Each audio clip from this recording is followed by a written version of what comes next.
Did you know that 40% of U.S. corn does not go to the dinner table?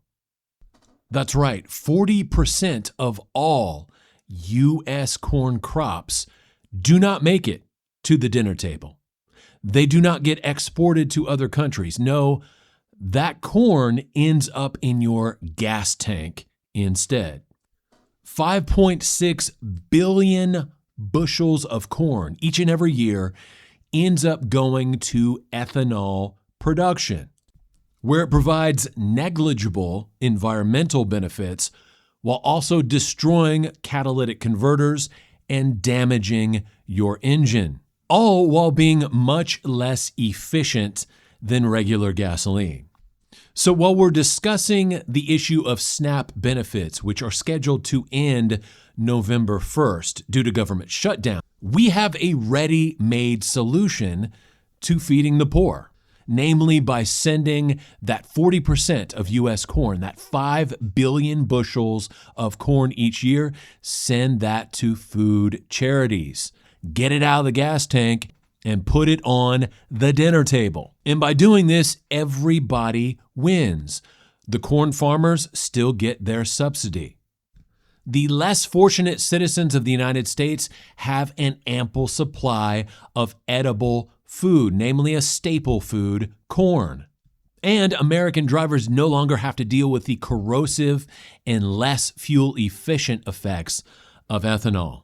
Now, obviously, this isn't the solution to the SNAP problem, but it is a solution to the problem. Here in the United States, we're wasting over 5 billion bushels of corn each year and sending it to our gas tanks instead of putting it on the dinner table, all for very negligible environmental benefits and decreased fuel efficiency, all the while damaging our automobiles in the process. So it's time for us to be smart about this issue. It's time for us to be smart about many issues, but this one in particular. We have a ready-made solution right now in our grasp.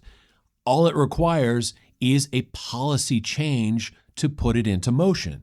And it is a win-win solution. Now, unfortunately, the folks in Washington don't like win-win solutions. Instead, they want to continue playing divide and conquer games. They want to continue pitting one segment of the population against another. And now, of course, the folks in D.C. are blaming poor people for all of our problems. If we're talking fiscal responsibility, the folks in Congress, the folks in the executive branch need to look at themselves in the mirror, because this country is $38 trillion in debt.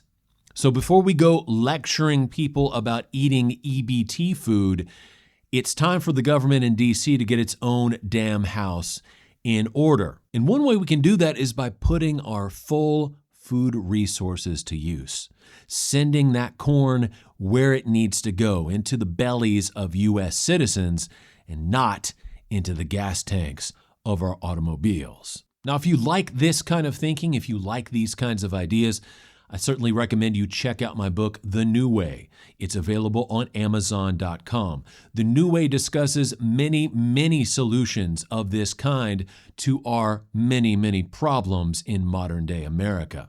So if you like solution-oriented thinking, do check out The New Way on Amazon.com. Until then, God bless each and every one of you, and most especially, God bless those who are less fortunate. This is Kevin Newsom. I'll talk to you later. Bye.